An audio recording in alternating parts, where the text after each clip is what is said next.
Okay? Let's bow our head and feel the presence of our Lord. Amen. In the name of the Father, the Son, and the Holy Spirit. Amen.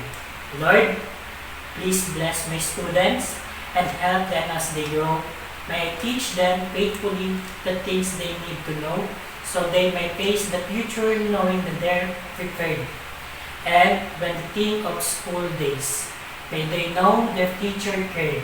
In the name of the Father and the Holy Spirit. Amen. Good morning, class. Before you take your seat, kindly pick up the piece of paper and arrange your chairs properly. Let's have the checking of attendance. Group leaders, please report we have absentees today. Okay, very good. We have an assignment.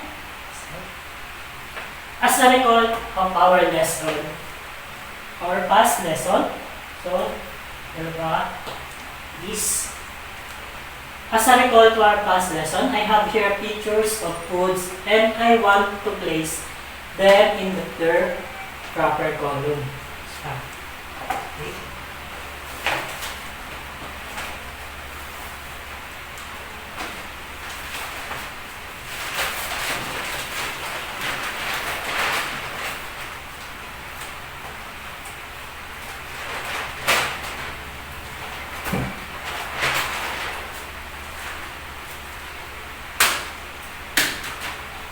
Okay.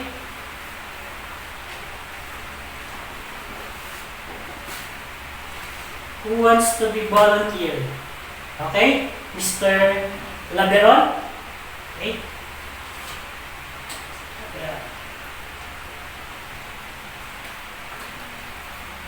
Okay, we're going to is proteins, the mix. Okay. Next one. Yes, Mr. Aliego. Yes, okay. Bread is carbohydrates. Okay. Next one, Miss Solis. Okay. Okay.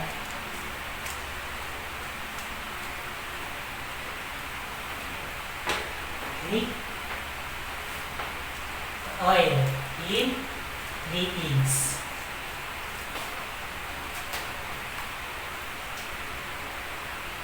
Next one. Okay, Mr. Ampong.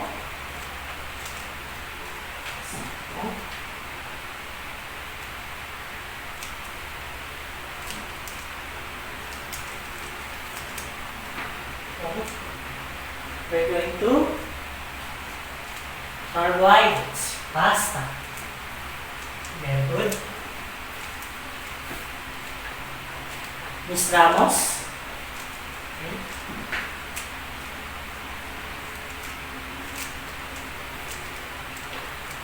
Butter, in lipids. Okay, very good, Miss Ramos. Okay, last one. Yes, Mr. Baculio. Okay.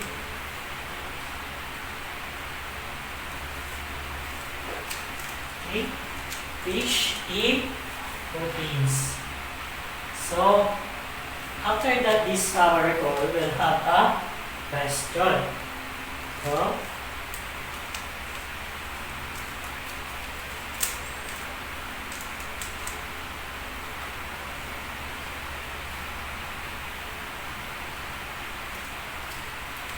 okay, you also classified all the parts of biomolecules, like carbohydrates, lipids, and proteins. So, how do you classify the foods? What is your basis? So, yes, Miss Villamor, sir, we classify the foods according to biomolecules component. Okay, very good. You classified all the foods according to each category based on our past lesson. Okay, we're going to vision, English, history. Please read baka Miss Saturnino. So, I need 4 representatives from the boys and also from the girls to complete the puzzle as quick as possible. So, I will give you 10 minutes to finish the activity. After that, we'll have a question on your puzzle. So, please start. Okay? T-minus 10 minutes. Start. The puzzle.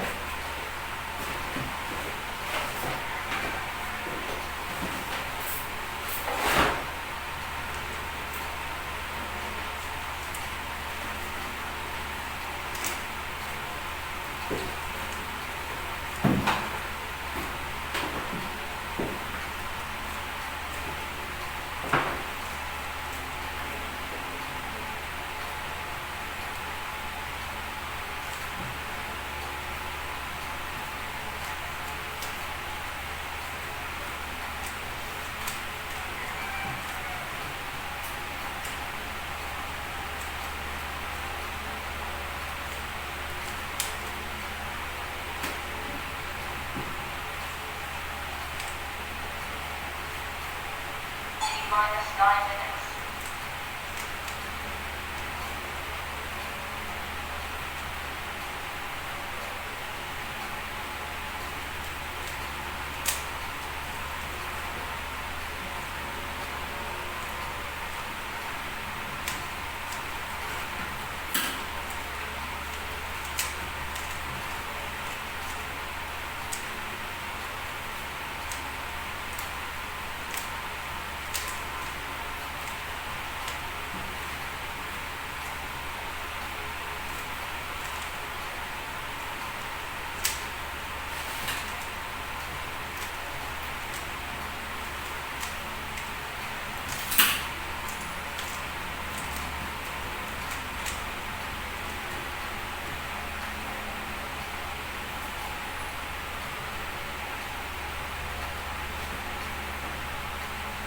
T-minus 8 minutes.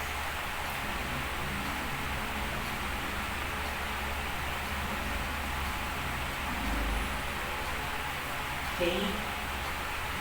Make it faster.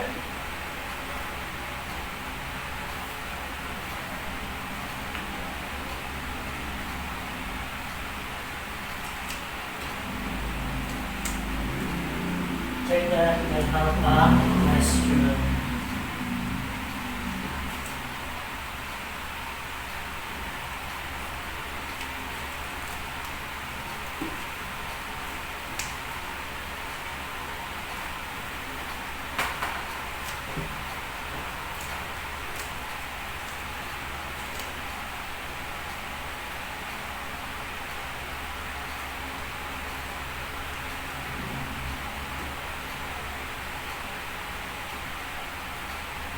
T-minus 7 minutes.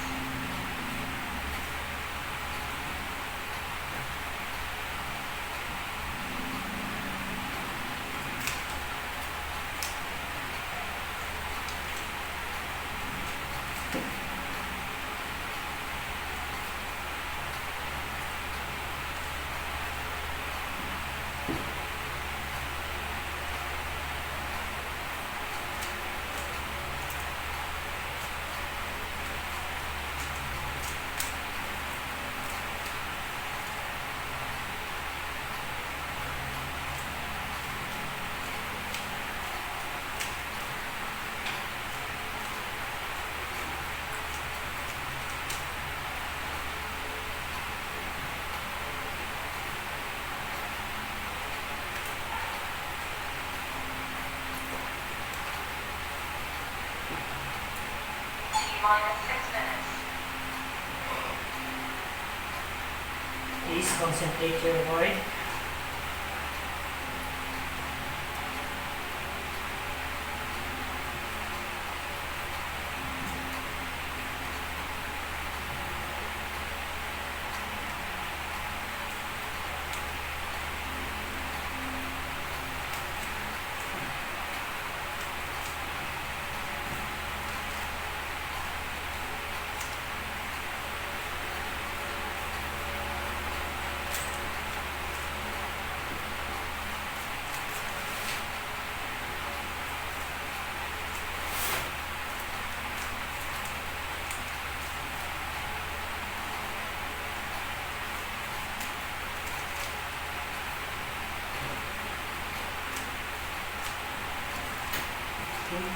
Are you ready, boys?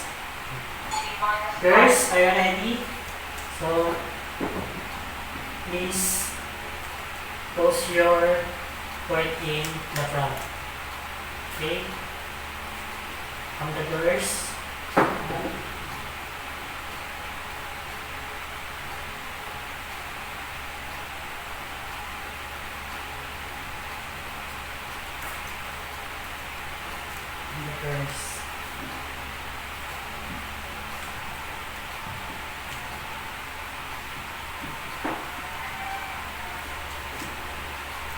Okay, are you ready? Are you ready, boys and girls?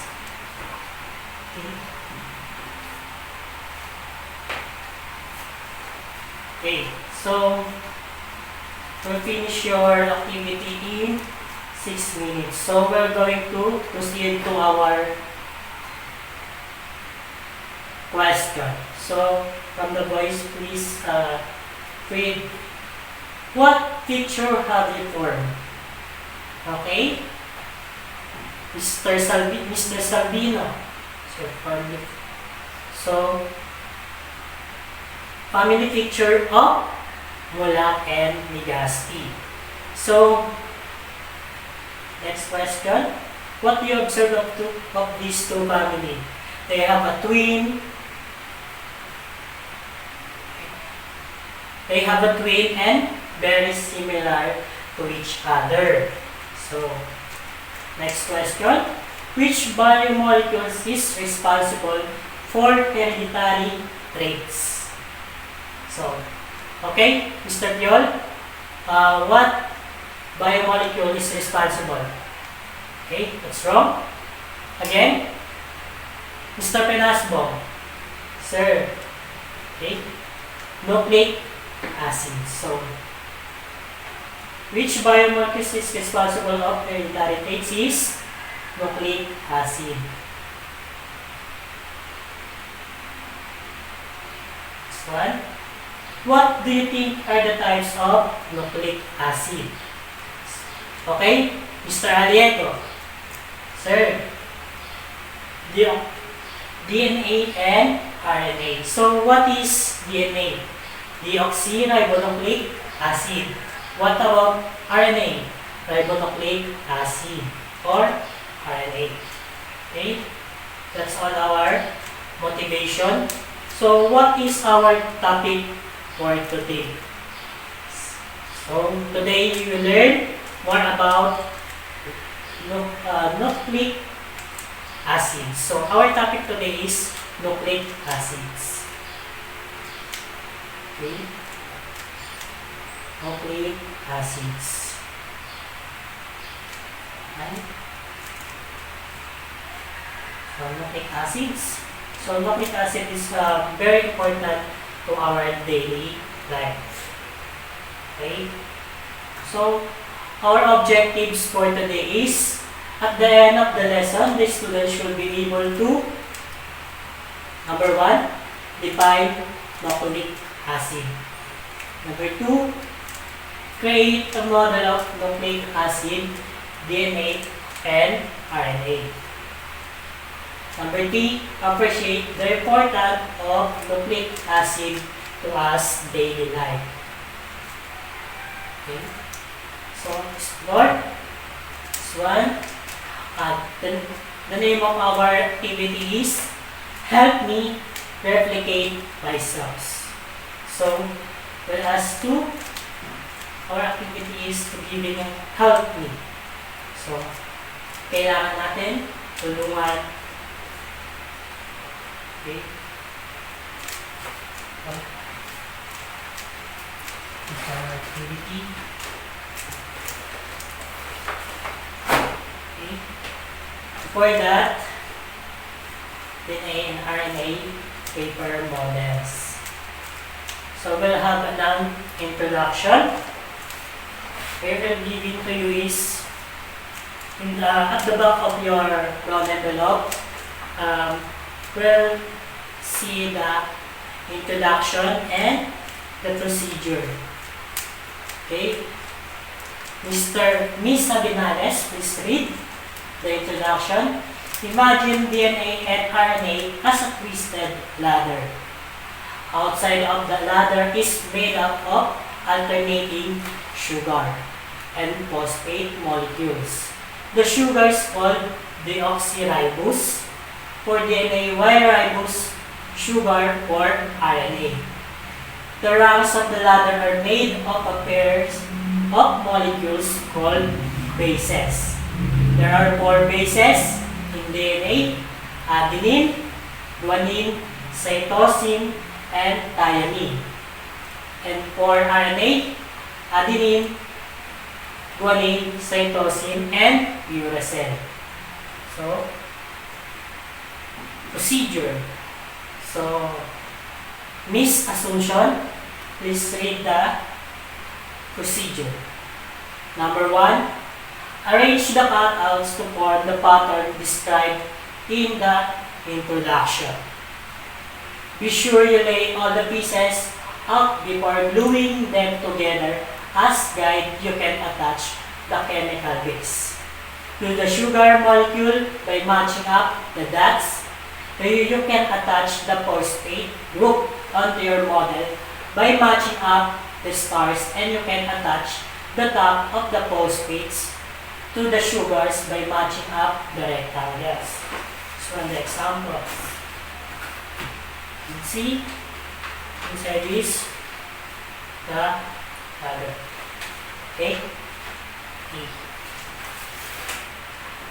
Number 2 procedure. Please read Miss Andres.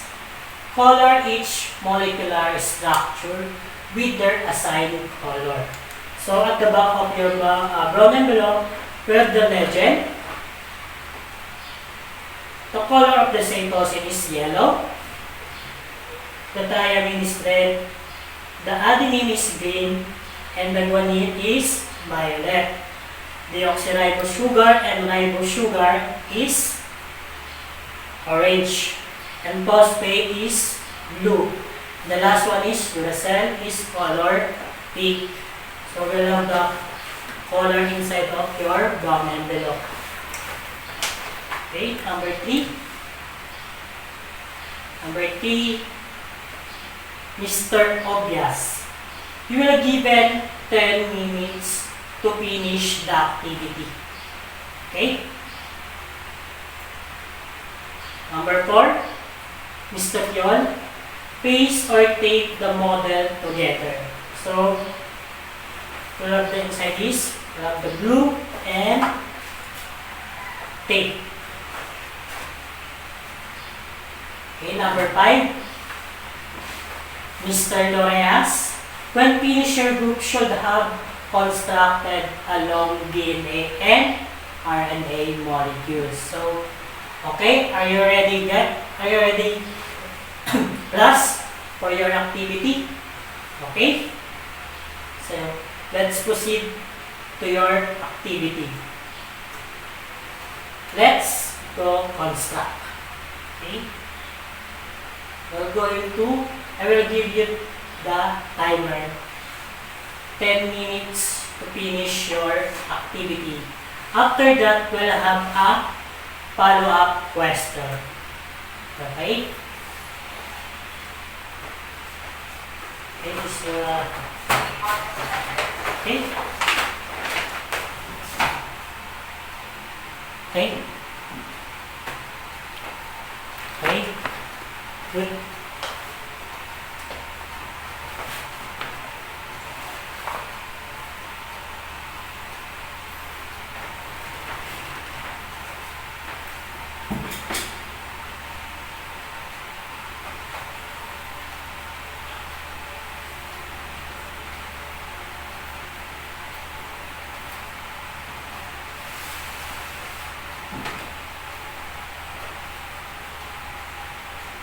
Class, please quiet.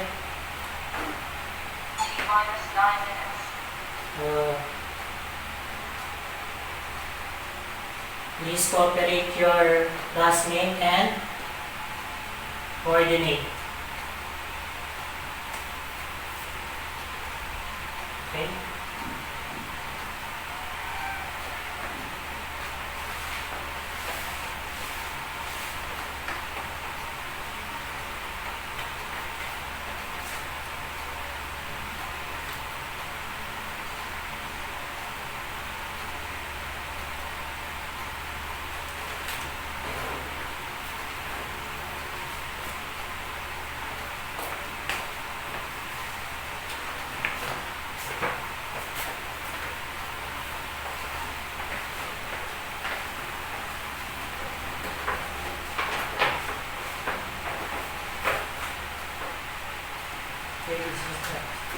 minus 8 minutes.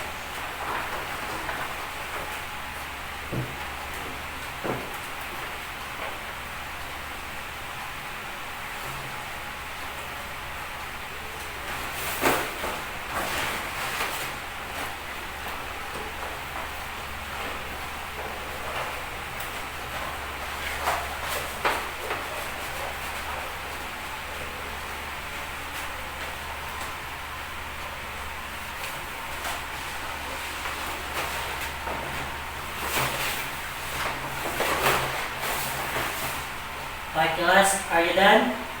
Okay. We'll have 7 minutes to finish your activity. Okay.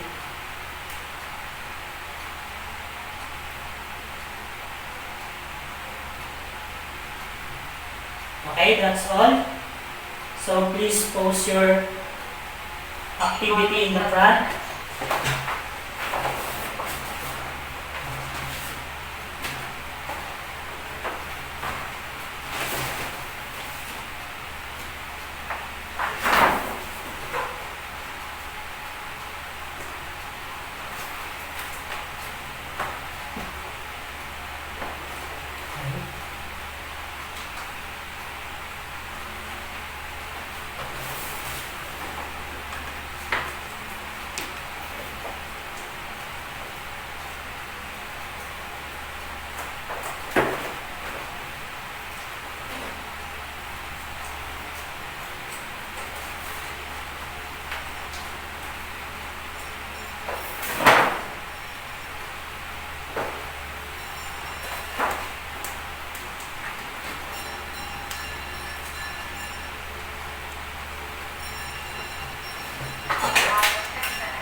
Okay, we'll have about 5 minutes.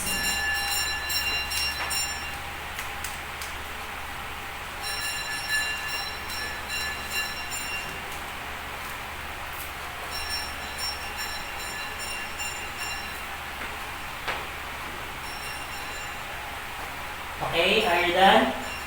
Okay, very good. So, after your activity, we'll have a follow-up question. So that's all. Explain. Okay, question. Okay. Number 1, please read Miss Assumption. What is nucleic acid? So, what is nucleic acid? Miss Assumption. Okay. Nucleic acid store or transmit and help hereditary information. Okay, very good, Miss Assumption. Number 2, what are the types of nucleic acid? Do you observe? Okay, Miss Balatayo, DNA and RNA. So, what is DNA? Deoxyribonucleic acid. How about RNA? Ribonucleic acid. Number 3,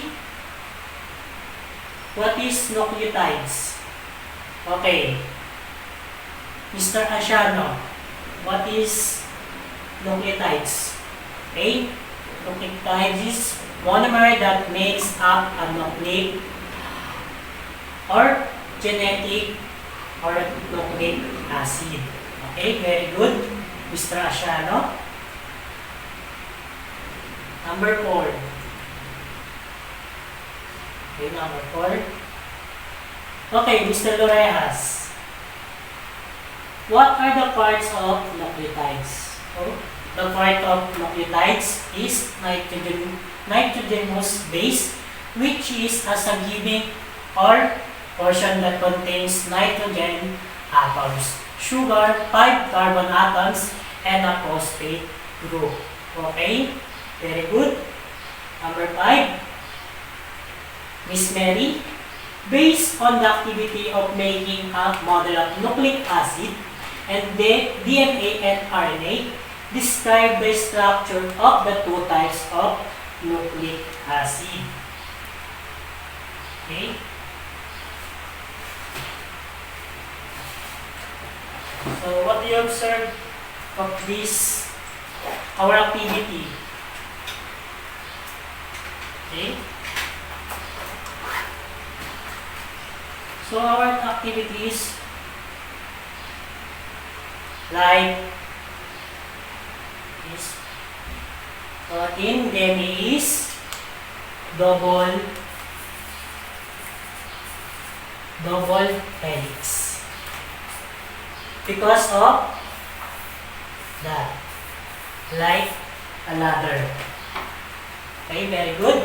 How about in RNA? Is the single strand or cut in two parts. Okay? This is the difference between the DNA and RNA. So, DNA contains long-term storage and transmit genetic information. Its sugar base is deoxyribose sugar. And adenine is pairing in thymine. Cytosine is pairing to guanine. Okay? Are the pairing bases, while in RNA is responsible for creation of proteins from nucleus to ribosomes. Okay? Its sugar is ribose sugar. And is guanine, cytosine, and guanine. Only RNA is also in uracil. That's the difference between the DNA and RNA. DNA is absent in thymine. Okay?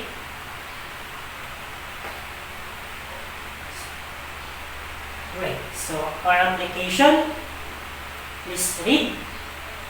In different crime scene, how are we going to cope the suspect? Okay? Mr. Tayumi. Okay? In different crime scene, how are we going to cope the suspect? Okay? Through investigation, we can get fingerprints of the suspect. That's why we can identify who is the suspect. Okay, very good. Number 2. How do fingerprints help us to identify the suspect? Okay. Ms. Laudenio, how do fingerprints help us to identify the suspect? So, fingerprints help us to identify the suspect because no two individuals have the same fingerprints. Human DNA is made up of nucleotides. Through DNA fingerprinting, we can determine the information that she left on the crime scene. Okay? Very good, Ms. Laudenio. So, our generalization to our topic, okay? As a generalization for our topic for today, can you please complete the sentence? Today, I learned that, okay, Miss Duka. Okay? What do you learn of our lesson today? Okay? Today, I learned about nucleic acid, which are DNA and RNA store, transmit, and help express hereditary information, which are made up of monomers called nucleotides. They both consist of a nitrogenous base, a pentose sugar, and phosphate groups. So, we'll define the importance of nucleotides to our daily life. So, and we talk about the comparison of DNA and RNA. So, before that, we'll have a short quiz. So, evaluate. Please read the instruction, Miss Rodeles. Write the correct answer in your interactive notebook. So, please open your interactive notebook and please answer the following question and answer only. Number 1, a biomolecule which any of various complex organic acids that are composed of nucleotide chains. What is the answer? Okay? Mr. Parinas, nucleic acid. Okay? Okay, very good. Nucleic acid. Number 2, Miss. Okay? Number 2, Mr. Penasbo. What are the 2 types of nucleic acid? A. DNA and NAD. B. DNA and RNA. C. RNA and ATP. D. RNA and STP. So what is the answer? DNA and RNA. So before that, what is DNA? Deoxyribonucleic acid is genetically, what is DNA? Limutan agad ha. So DNA contains long-term storage and transmit genetic information. How about RNA? RNA is creation of proteins from nucleus to the ribosomes. Okay, very good. DNA and RNA. Number 3, cytosine, guanine, and thymine, and adenine are referred to as black bases. Okay? Miss Villamor, what is the answer? Okay? Sugar. Okay, very good. Sugar. Number 4. Okay, who is the number 4? Miss Felipe. The basic parts of nucleic acid are the 5 carbon sugar, base pairs, and a blank group. What is the group? What is the answer? Okay, very good. Phosphate. Phosphate group. Number 5. Which of the following statement is true? Okay. Miss Camacho. DNA is responsible for the synthesis of proteins. RNA contains the genetic instruction for development of an organism.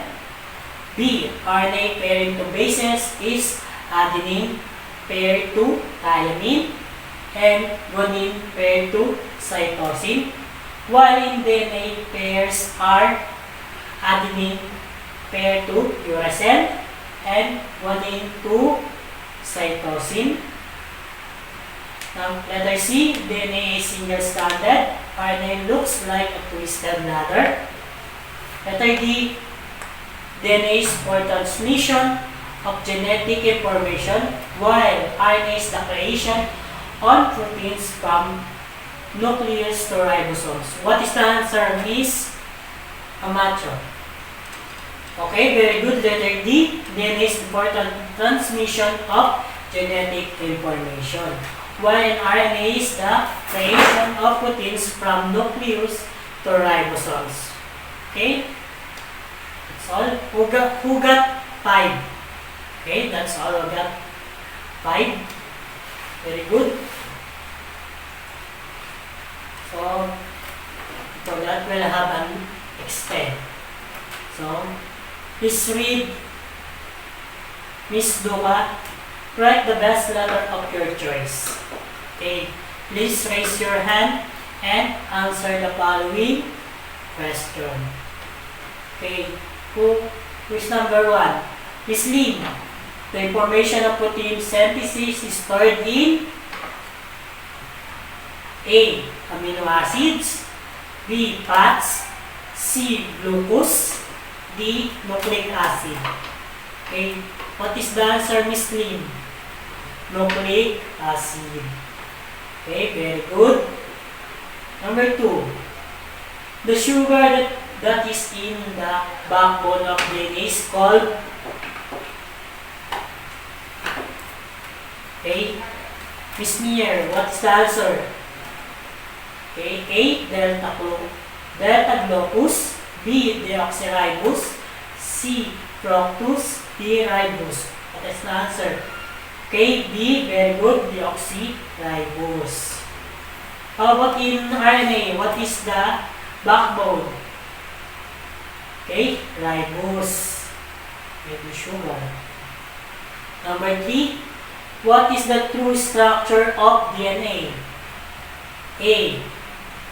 Double helix. B. A molecule. C. A strand. D. A stranded molecule. Okay? Miss Dublan, what is the answer? A double helix. Letter A. Very good. Number 4. What nucleotide base does RNA contain that DNA does not? A. Adenine. B. Cytosine. C. Thymine. D. Uracil. Okay? What is the answer, Lagman? Okay, letter D, uracil. Very good. So, last 5. Okay, who is the answer? Number 5. Mr. Calora. The repeating units in both DNA and RNA is called A. Amino acids. B. Hydrogen bond. C. Nucleic acid. D. Nucleotides. What is the answer, Lagman? Okay, letter G, nucleotides. So,